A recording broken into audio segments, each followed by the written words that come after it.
सच्ची मित्रता बहुत पुरानी बात है। श्री कृष्ण और सुदामा दो पक्के दोस्त थे। वह दोनों संदीपन गुरु के आश्रम में एक साथ पढ़ते थे। पढ़ाई के साथ साथ वे धनुर्विद्या और अस्त्र शस्त्र चलाने की विद्या भी सीखते थे। वे अपने सभी विषयों को बहुत मन लगाकर पढ़ते थे। कुछ समय बाद अपनी पढ़ाई पूरी होने पर अपने गुरु से आशीर्वाद लेकर वे अपने अपने घर लौट गए। श्री कृष्ण द्वारिका के राजा बन गए और उनका विवाह रुक्मिणी के साथ हो गया। सुदामा बहुत निर्धन थे।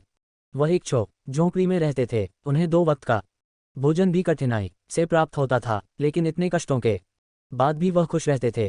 कुछ दिन बाद सुदामा का विवाह एक सुशील कन्या के साथ हो गया। उसकी पत्नी बुद्धिमान थी, परंतु सुदामा की तरह कष्टों में जीवन व्यतीत करना उसे स्वीकार नहीं था। वह सुदामा को अधिक धन कमाने के लिए उकसाती रहती थी, परंतु सुदामा अपने जीवन से संतुष्ट थे, अतः पत्नी की बातों का उन पर कोई प्रभाव नहीं पड़ता था।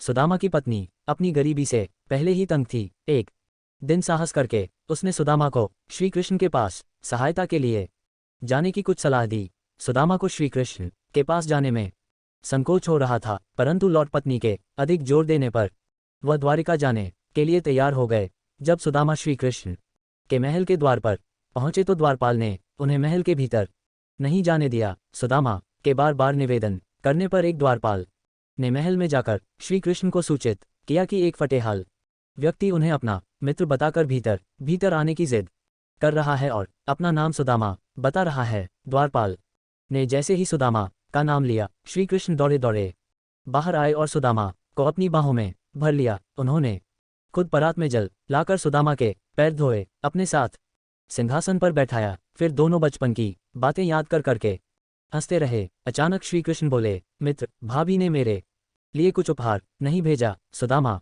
चावल की पोटली देने में संकोच कर रहे थे, पर श्री कृष्ण ने हाथ बढ़ाकर पोटली ले ली और प्रेम से 2 मुट्ठी चावल खाए। कुछ दिन राजमहल में सुख से रहने के बाद सुदामा विदा हुए। घर लौटते वक्त सुदामा सोच रहे थे कि कृष्ण ने कुछ भी नहीं दिया, अब घर जाकर मैं क्या कहूँगा। परंतु सुदामा जब अपने गांव पहुंचे तो देखकर दंग रह गए। उनकी टूटी फूटी झोपड़ी की जगह एक आलीशान महल खड़ा था। मन ही मन बोले, यह चमत्कार अवश्य कृष्ण ने किया है। उन्होंने मित्र का मान रख लिया। इस तरह सुदामा की गरीबी दूर हो गई।